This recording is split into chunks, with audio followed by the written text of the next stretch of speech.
Imagination Land by Michael Santiago. I've been able to read minds since before I could remember. It's always come natural to me. It's not really like how you see in movies.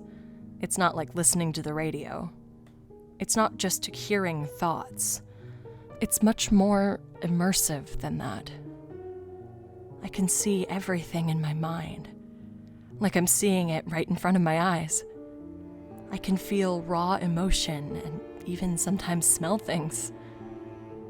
It's a thrilling experience when you read the right minds. The trouble is really with finding minds worth reading. Frankly, adult minds are boring.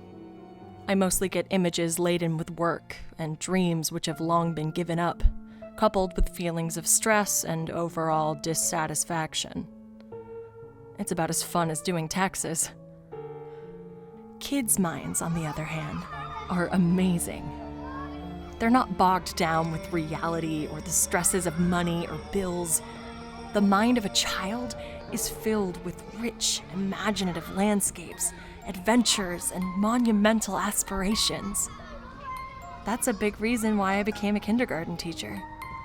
I'm exposed to the world through the minds of the most optimistic people in the universe. I sit at my desk and watch as my class colors. I smile at the focused looks on their faces as they doodle away with their crayons. I reach out with my mind and peek into a few of their brains.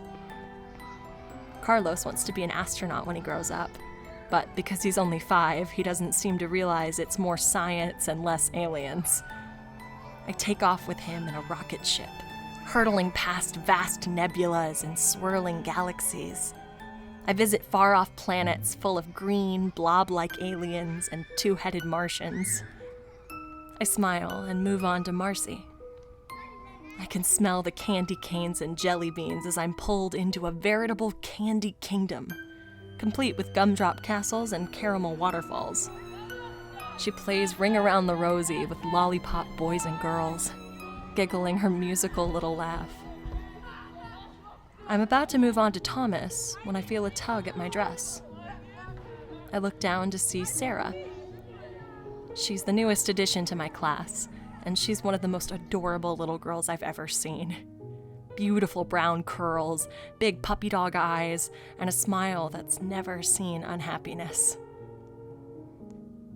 "Miss Dupree, I made this for you," she exclaims, handing me a piece of paper.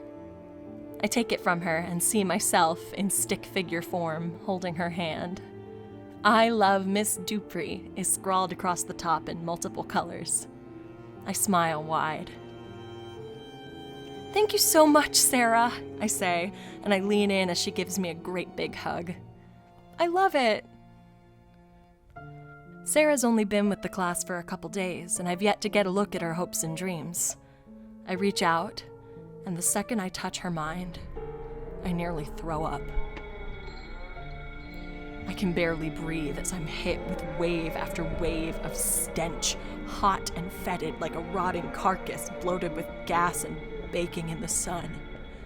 Unlike all the other minds I've touched, I don't see a thing. My mind's eye is blinded, blotted out by a darkness that seems almost alive, spilling into my brain, seeking to snuff out everything it touches. In the void, I feel something cold and slimy, coils of ice roiling around me, wrapping around my legs, pressing against my face. A gigantic, unseen beast probing the blackness in a hungry search for food.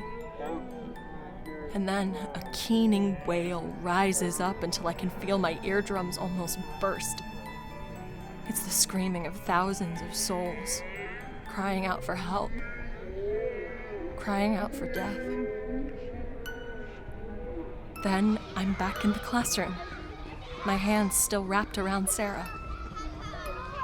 I let her go, trying not to let her see me shaking. I put on my best face, hoping that she can't see that I'm about to cry. She smiles up at me. "That's a lovely picture, Sarah," I say, almost whispering. I put on a smile and try to pretend everything is normal and happy. Now, go along and get ready for snack time, all right? I say to her, trying to get my space. She nods happily and skips off to her desk to get her lunchbox. I watch her as she goes about her business. I've always enjoyed the minds of children, but whatever the thing in the blue dress is, it is no child.